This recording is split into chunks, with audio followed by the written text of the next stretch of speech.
Since the beginning of this century, society has undergone some tremendous changes. Of course, the biggest change as far as we have been concerned is introduction of scouting all those years ago. Now, there's very little comparison in some respects to the scouting that we practice today and that which BP introduced to us back in 1907 at Brownsea Island. Nowadays we have activities that we only dreamt of then, but nevertheless many of our activities can be seen, would have been seen at that same camp in Brownsea Island. The wonderful thing with scouting is that whilst our activities might be changing in some respects, the values and the principles that BP gave to us all those years ago still remain at the very heart of scouting and is the essence of all that we are doing in bringing better scouting to more young people. One of the things that BP did for us was to introduce World Jamborees. He had the vision all those years ago to realise that young people from all around the world would gain immeasurably by simply coming together, living together, learning from each other, and in bringing those lessons back into their own countries, into their own communities, and helping that knowledge and information to change the lives of others.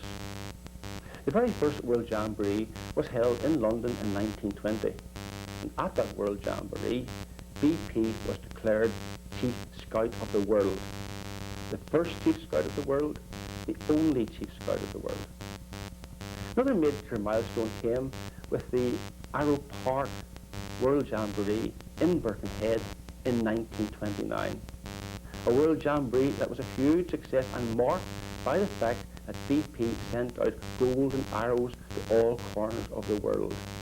Golden arrows that bore the message of peace, goodwill and scouting. The spirit of that message remains as strong today as it was then. I am glad to say that message is still being taken to thousands of young people, to millions of young people all around the world.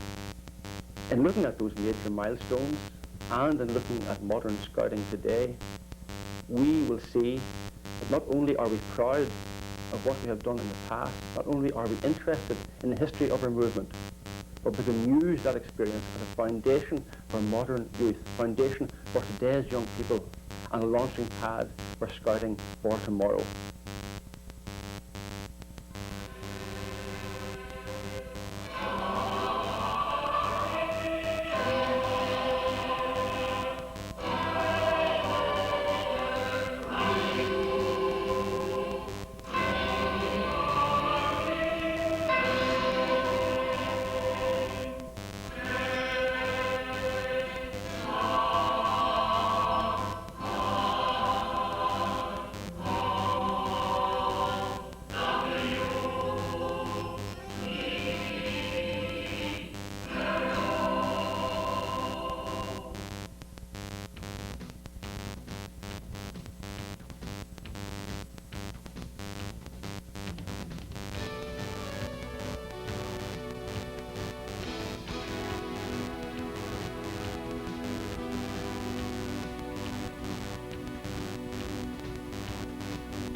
Scouting today, with over 600,000 boys and girls in the United Kingdom, is a far cry from the image of boys in short trousers and wide-brimmed hats whose sole purpose in life seemed to be tying knots and helping old ladies across the road. Community service remains a cornerstone of Scout training, but as in other aspects of modern Scouting, it's moved with the times. Today's Scouts, as demonstrated here, take part in a wide range of adventurous and challenging activities. There are opportunities for parachuting, caving, mountaineering, sailing and canoeing, as well as their long-standing camping adventures. Today, the Scout movement is an exciting, inspiring international organisation of over 25 million boys and girls in more than 200 countries, who together constitute the most celebrated youth movement in world history.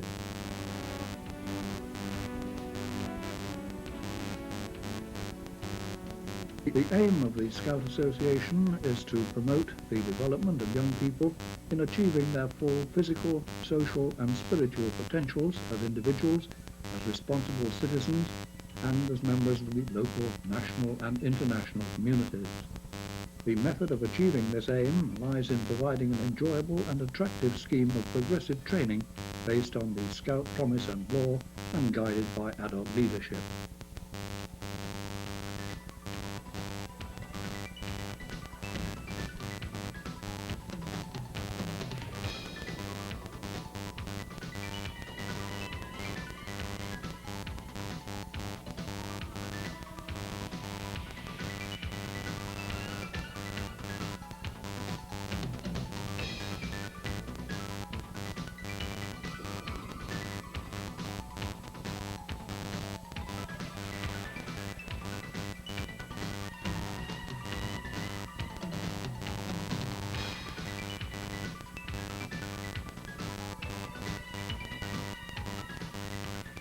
This is the Scout movement today, a movement which has never stopped growing since it was founded in 1907.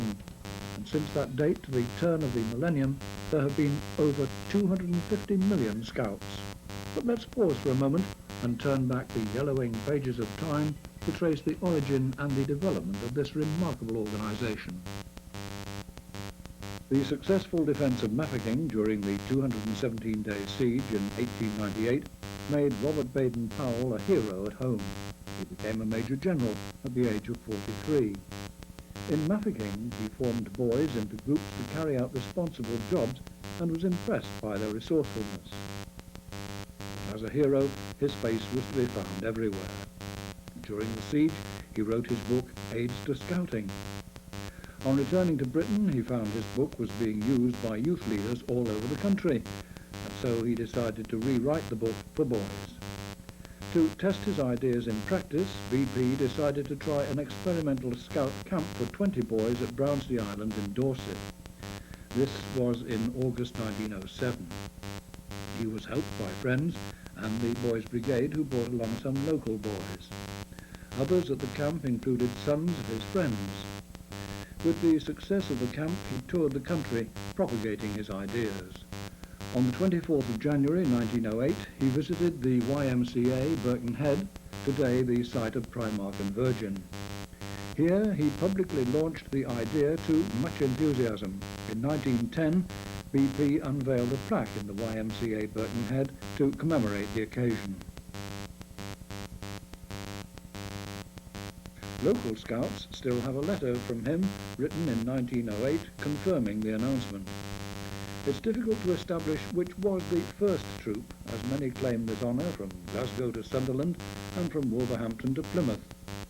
The first troop to be inspected by BP was in Sunderland on the 22nd of February. This camp at Greasby Wirral in 1908, with the first Birkenhead YMCA troop, is claimed to be a first, so much so that an American visited the site in the 1960s wanting to erect a shrine on it.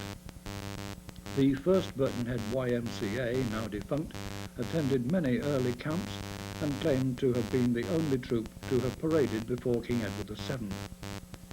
King Edward, on granting BP a Knight Commander of the Royal Victorian Order, suggested he would be more valuable to the country within the Scout movement.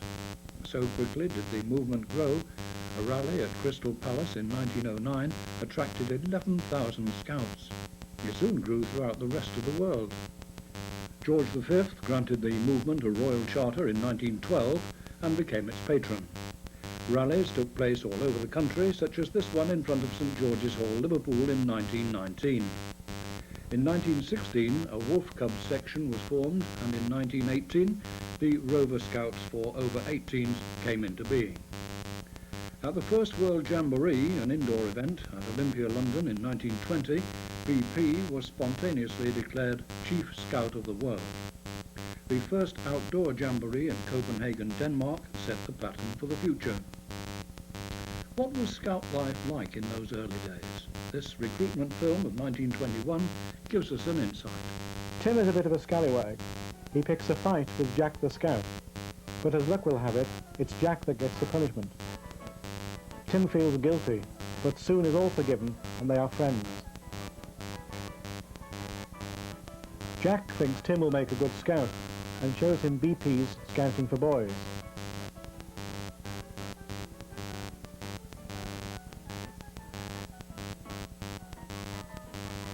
He invites him to the next meeting of the 1st Houndsditch Green Troop. Woodpecker Patrol learn the theory of tracking.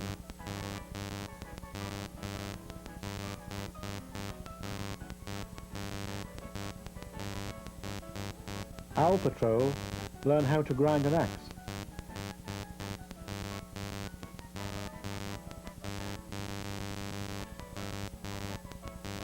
The Scoutmaster introduces Tim to the Scout law.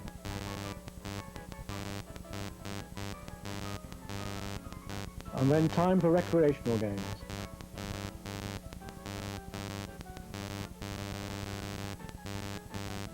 An instructional game follows, Grandma's Footsteps, or lessons in silent stepping.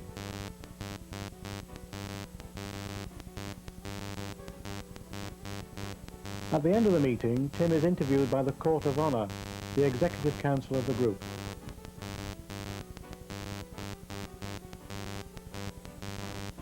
He hands in his parents' permission.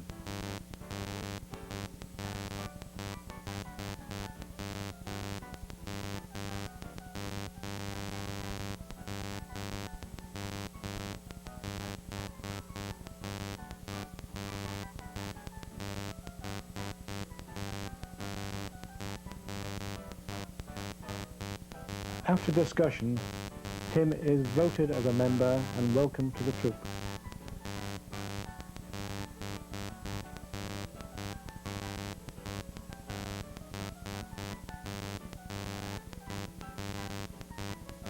After training, tenderfoot tests follow.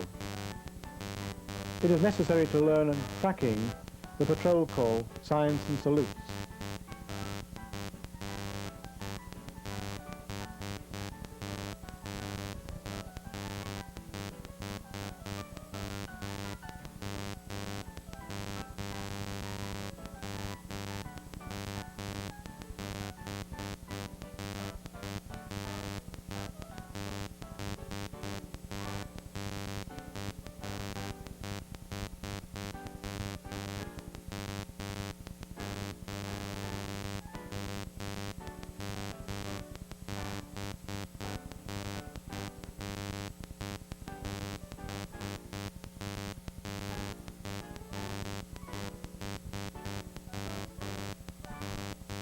Everyone learns the composition of the Union Jack and the right and wrong way to fly it.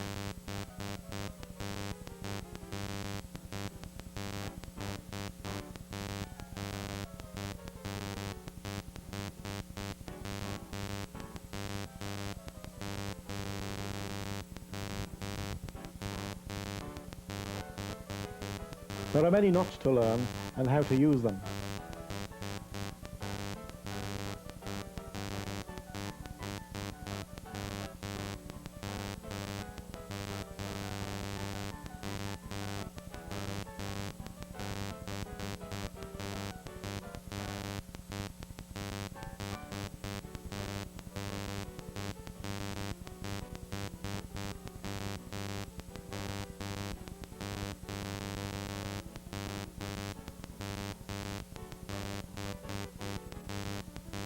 Now for instruction in the Scout law. A Scout's honour is to be trusted.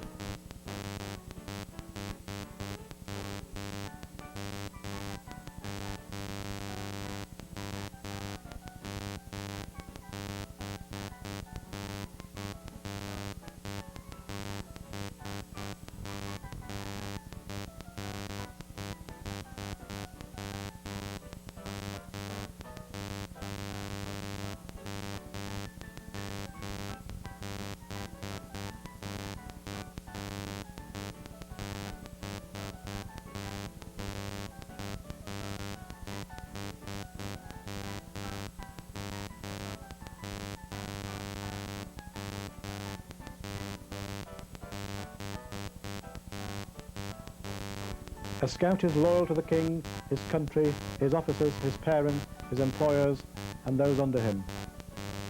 Tim rescues a fellow Scout. A Scout's duty is to be useful and to help others, and duty starts at home.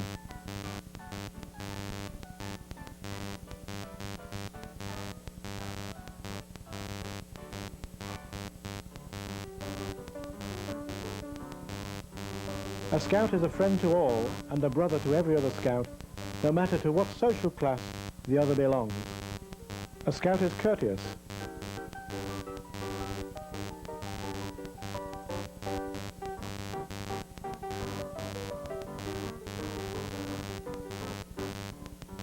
A scout is a friend to animals.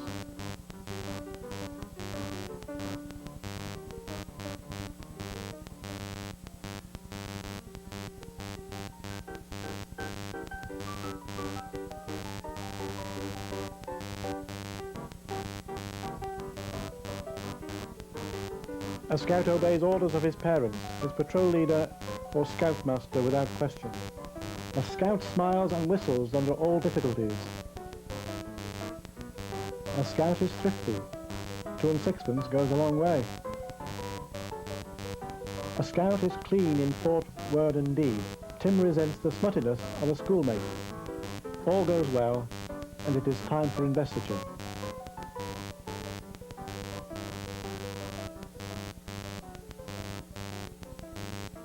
Tim makes the promise and becomes a scout.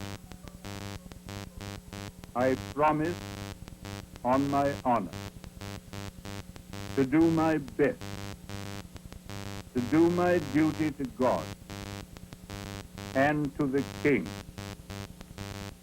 to help other people at all times, and to obey the Scout law. We joined the movement in January 1917, and I was a cub for 18 months and then went into the Scouts just before I was 11. I've been thoroughly involved in the movement ever since then, both as a cub, scout, assistant scoutmaster, district scoutmaster, assistant district commissioner, and eventually commissioner. Since the early days, I've kept a diary of my scouting activities and have a record of the Chief Scouts visited in 1927 when he announced that there would be a World Jamboree in the neighbourhood shortly. That led up to the World Jamboree at Arrow Park in 1929.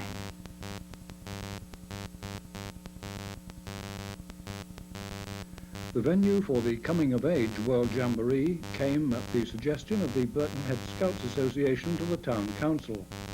Arrow Park had recently been acquired by the town for the public's use. The idea was taken up and the council offered it to the Scout Association free of charge. After inspection, it was enthusiastically accepted. There were 450 acres of parkland and a hall in which to hold the 5th International Conference.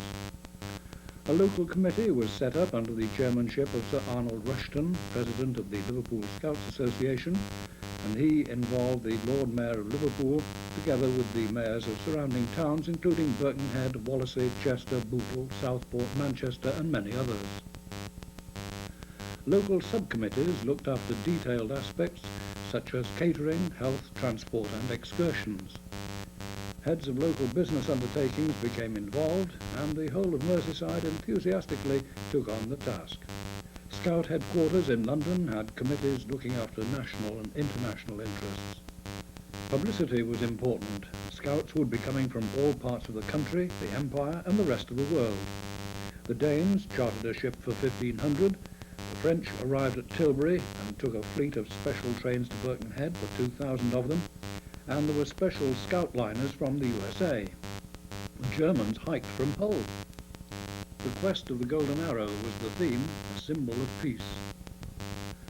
On the 31st of July 1929, the Duke of Connaught opened the Coming of Age Jamboree. It was to be the largest ever with 50,000 scouts from 51 nations. 320,000 members of the public attended the 15-day event. I managed to get free of my duties to join the crowd for the March Past of the Nations. This really was indescribable, and I think the thousands of people who were present felt the same. It was a triumph of scouting to get the youth of the world together like that. The pageant of nations paraded before the Duke, led by 1,500 scouts from America. They were followed by the nations of the world. Then came the British Commonwealth of Nations. Scouts, why are you so beastly proud of yourselves? You are, you know, however much you may grin and say that you are not. It's not the uniform, and it's not the badges. Those are all swank, and a scout is not swanky, though he may be proud. I think you are proud because you know this, that although you are only a boy, you can, through your training as a scout, do a man's work and show a man's pluck when the call comes. You proved this in the Great War. 28,000 of you took up the duties of coast watching, and others of you did other duties in your thousands, thereby releasing a large number of men to go to the front. 100,000 of you who were old enough, or nearly old enough, joined up and went on service. 10,000 never came back, but gave their lives for the country. Jack Cornwall, PC, was a Boy Scout, and so were 11 others who won the Victoria Cross. Those are the things that make you proud of being in our great brotherhood of Scouts. Now, those of you who are tenderfoot or second class must remember this and carry out your motto, be prepared. That is, to train yourselves to be strong, active, and clever, because then, if at any time you are called upon, you know you will be able to lend a hand and do man's work for other people and for your country. I don't mean that you should train especially to be soldiers or sailors, but to be what is better still, good, useful, cheerful citizens. That is what you should aim for. Practice the Scout law in your everyday life. Don't merely know the law by heart. Do it, and you will be happier boys and better men. Think daily on your promise as a Scout, to do your duty to God and the King, to obey the Scout law, and to help other people at all times. Good luck to you, and good camping. The site was a massive 1 mile long by half a mile wide, split into sub-camps.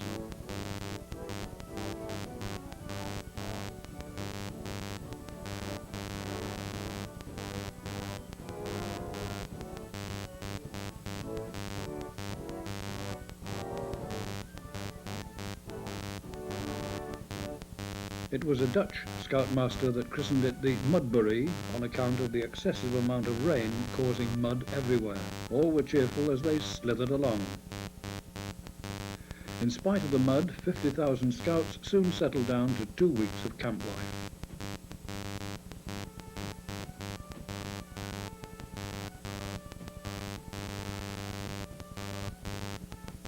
PP had an advantage. He was able to visit the camps on horseback. For some of the British contingent, there was an overspill camp at nearby Overchurch.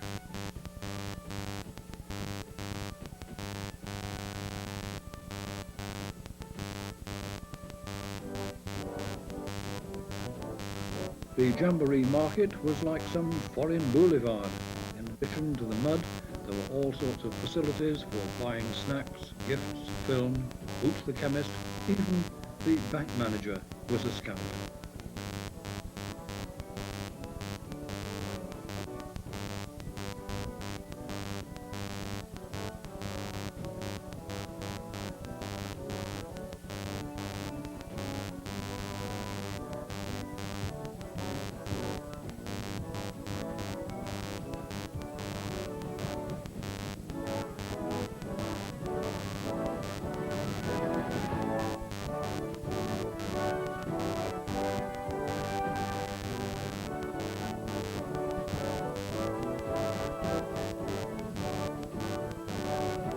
Morning after morning, the Daily Arrow was published. 38,000 copies daily were sold on and off the camp, with over 3,000 going to other parts of the world.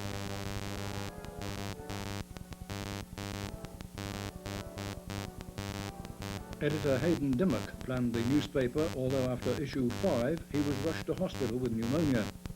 His team carried on with the help of the Birkenhead Advertiser newspaper printers and sponsors. There was news of yesterday's events and plans for the new day. Advertisers invited visitors to the Argyle Theatre to hear Ambrose and the Savoy Orpheums. Famous Liverpool stores invited visitors to their restaurants with the offer of a camera for 5 shillings.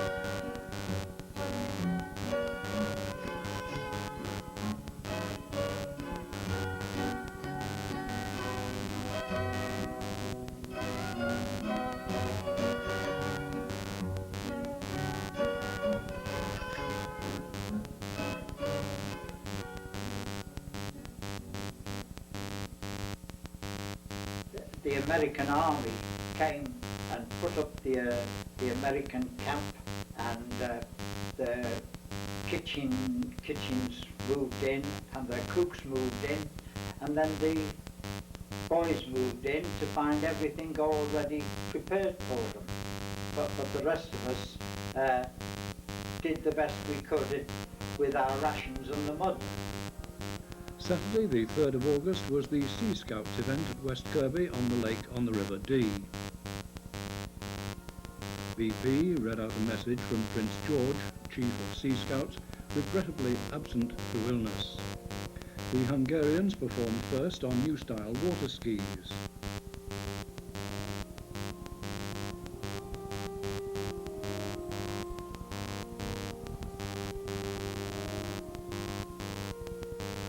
Local Sea Scouts made valiant efforts to perform the incredible adventures of Captain Curdle in gale-force winds and rain.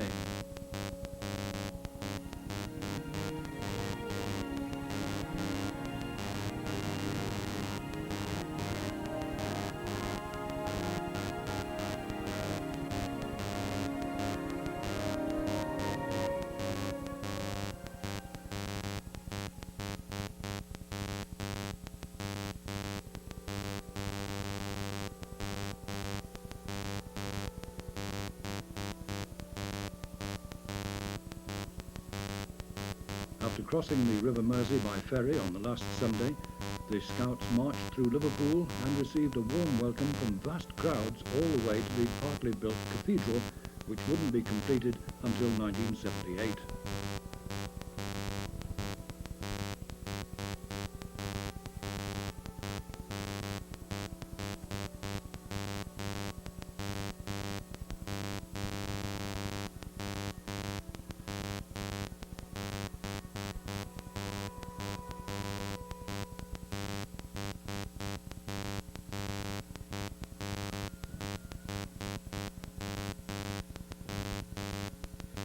The visit of the Prince of Wales was a highlight.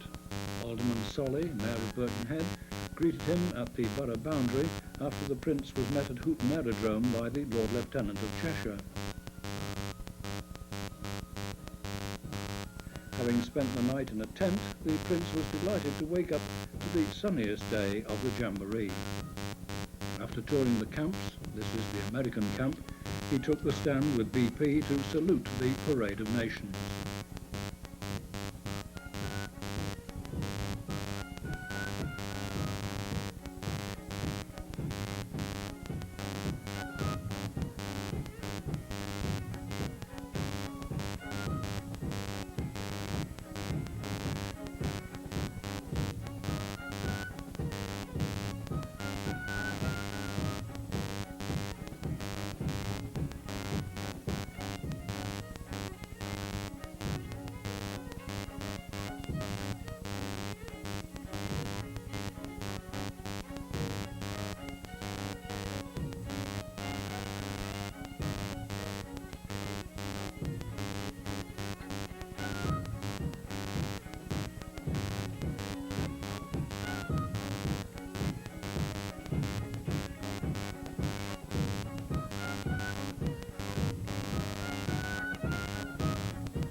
Then the great surge forward as 35,000 British scouts with staves uplifted descended on the royal visitor until they formed a solid, throbbing, cheering group.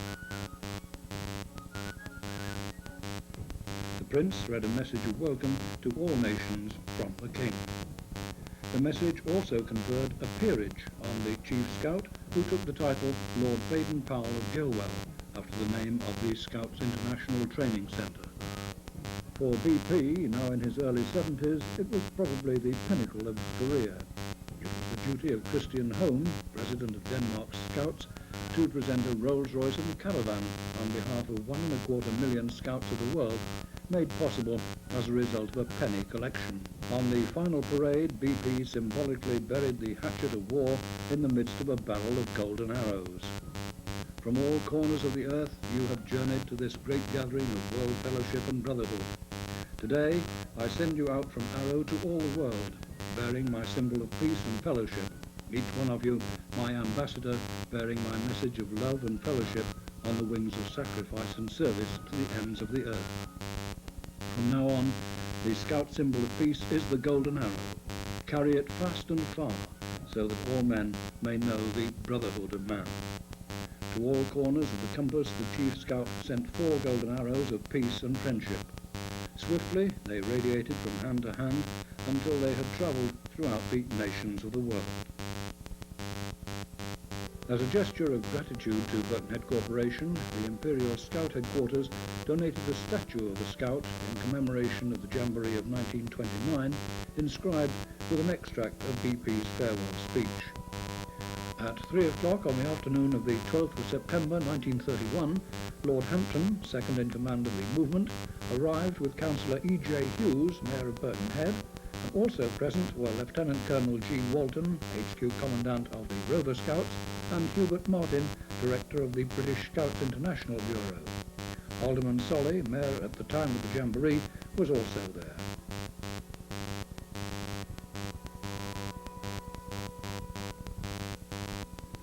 Set 200 yards from the main gate at 5 ways, the statue remained there for over 40 years. It was then moved to the entrance to the new Arrow Park Hospital, built on the site of the old parade ground.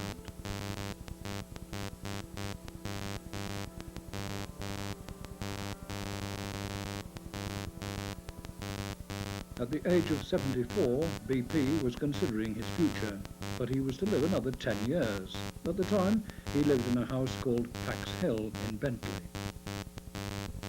I married Mabel in 1937. My wife wrote to the Chief Scout asking if he would mind us calling our house Pax Hill, the same as his. And he wrote back and said he hoped we'd be as happy in our Pax Hill as they were in theirs. I didn't help that because I thought he'd throw me out. After having received the agreement to let us call the house Pax Hill, I thought it would be rather nice to have something from their Pax Hill for our Pax Hill. And I asked if they could send out a small bush or a small tree.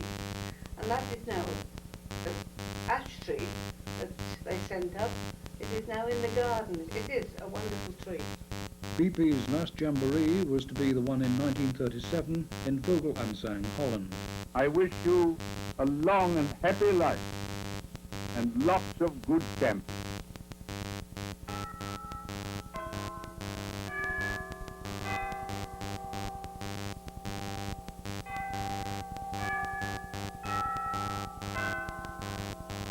He died in his beloved Kenya in 1941.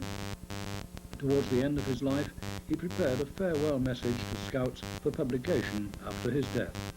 Dear Scouts, if you have ever seen the play Peter Pan, you will remember how the pirate chief was always making his dying speech, because he was afraid that possibly when the time came for him to die, he might not have time to get it off his chest.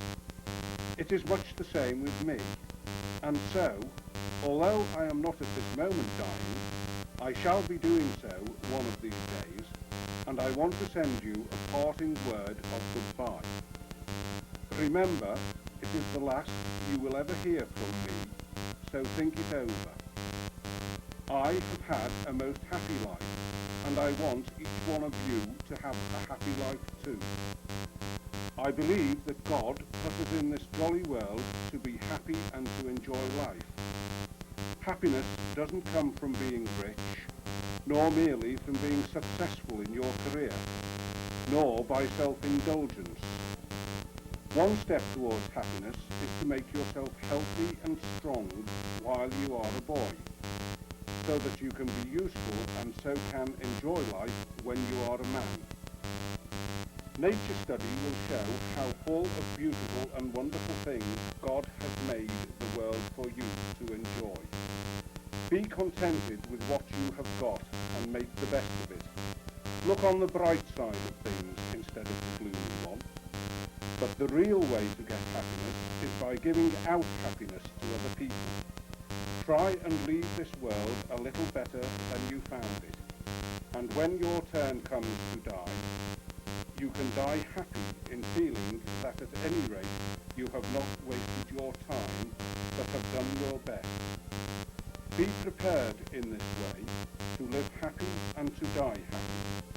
Stick to your scout promise always, even after you have ceased to be a boy.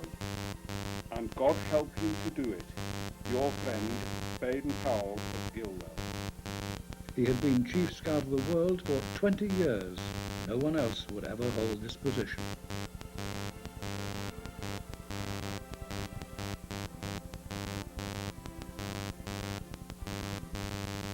An aspect of scouting introduced by Ralph Reeder in London in 1932 is the gang show. It caught on. 2 Royal Command performances came later. Today, a gang show is probably performed somewhere in the world every day of the year. On screen is part of Chester's show in 1962.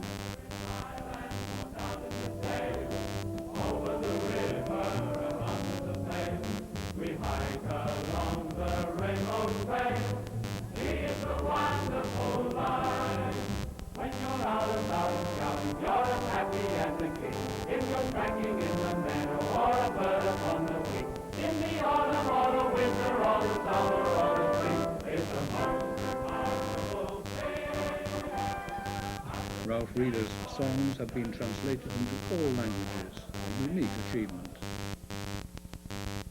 The 9th World Jamboree celebrated 2 things: 50 years since Brownsea Island and 100 years since the birth of BP. Sutton Coldfield in the middle of England was host to 33,000 scouts from 90 countries. Overwhelming hospitality was given by the locals both before and after the event.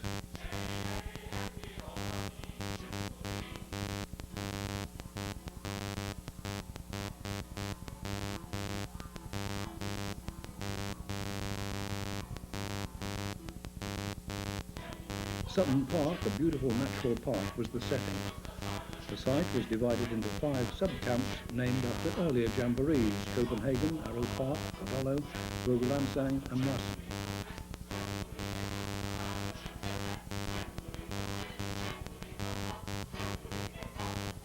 On Thursday, the 1st of August 1957, Chief Scout Lord Roallan asked His Royal Highness the Duke of Gloucester to open the event. He welcomed scouts from all over the world.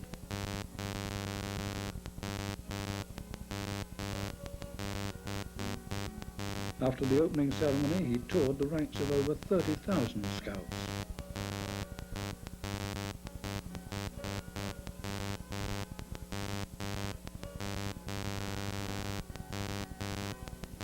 The welcome break for tea gave him the opportunity to meet and talk with representatives from all nations.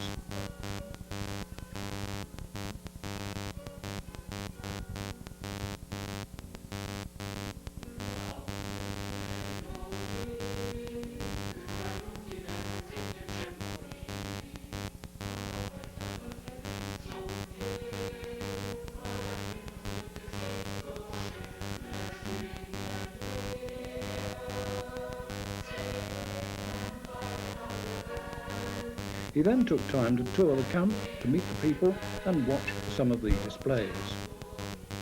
There was dancing and singing from many cultures.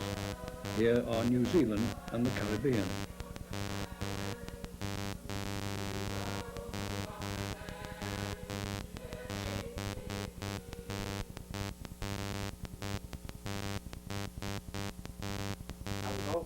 Sutton Coldfield Jamboree, and there I was in charge of the distribution of food to at the Scouters camp. Our first duty in the morning was to take in 3,200 bottles of milk, plus quite a number for the Indaba, and we had a special marquee for bread and a separate marquee for selling bread, milk to any camps who wanted extra supplies for entertaining purposes. At times there was a terrific heat wave, but on one occasion the worst torrential downpour for years reminded veterans of the mud at Arrow Park in 1929. As usual, all difficulties were overcome cheerfully.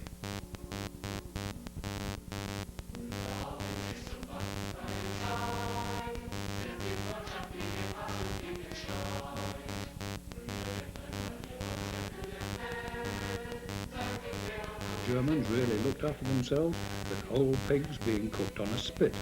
Can you imagine the smell and the taste?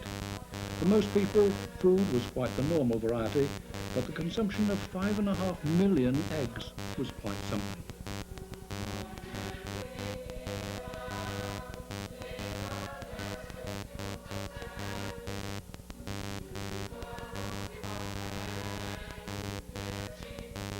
Time for Reveille in Holland, time to raise the flag in Vienna.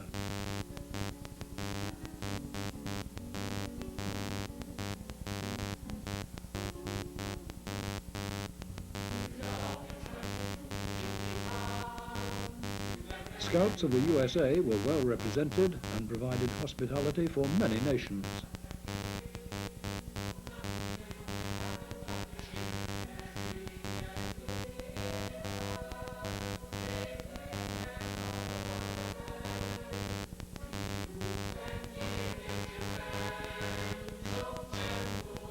Demonstrations of clever rope work brought enthusiastic response.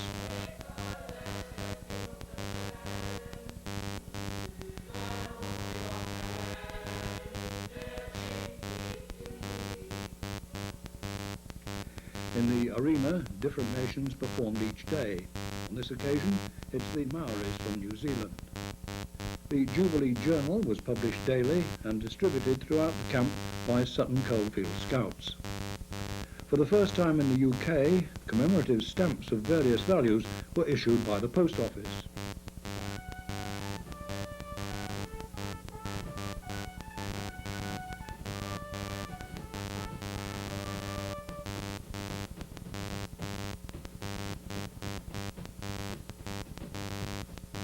Prime Minister Harold Macmillan was one VIP visitor. Greeted by Lord Rowland, he was introduced to Ken Stevens, organising commissioner responsible for planning the event. Like Arrow Park, the highlight of the Jamboree was the royal visit, this time by Her Majesty the Queen and Prince Philip. Among those presented, Lady Baden-Powell.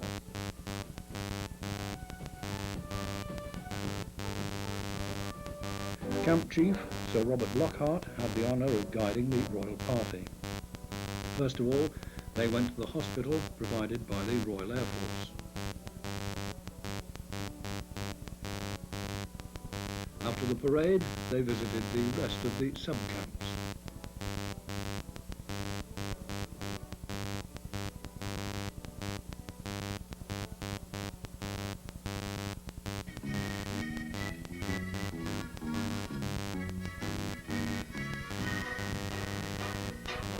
At the arena, the Queen took the salute at the march past of 84 nations. On parade were a maximum of 24 from each nation, the smallest contingent being Basutoland with just 2. Contingents included exiles from Iron Curtain countries and the very young country of Taiwan.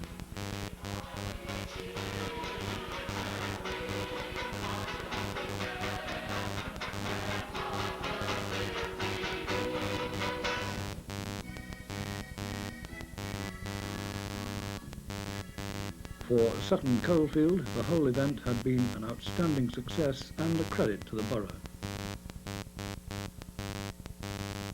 1967, Diamond Jubilee year. Idaho in the USA was host to the 12th Jamboree with the theme For Friendship. 1,300 UK Scouts were there, resplendent in their new image uniforms, the start of a new era in British Scouting. 12,000 Scouts from over 100 countries took part.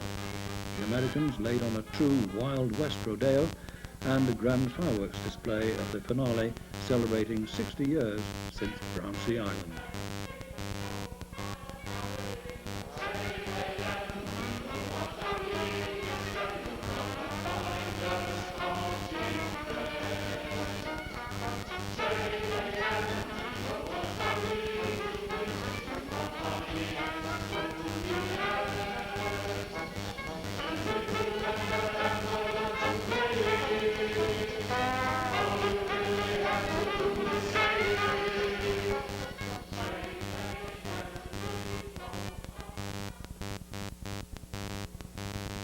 Scouts of today keep abreast of the times.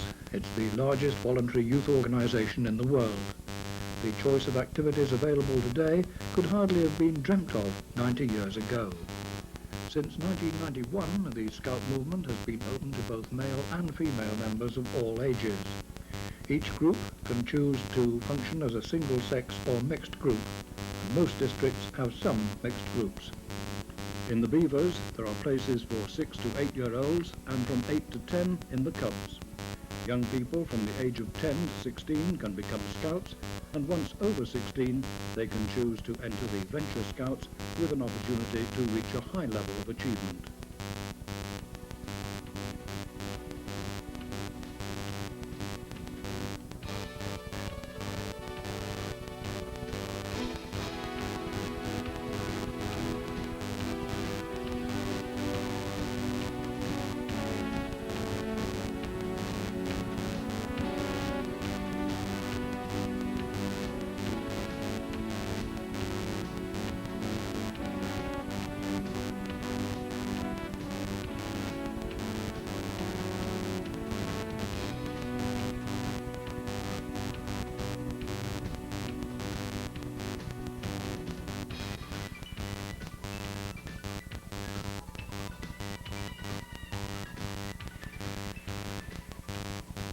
One can join directly at any age. Leaders with skills can add to those skills through proper training within the movement. The Scout story is very much part of the 20th century. It's a story with no end because the ideas put into practice by its illustrious founder, Lord Baden-Powell, so long ago, will go on forever.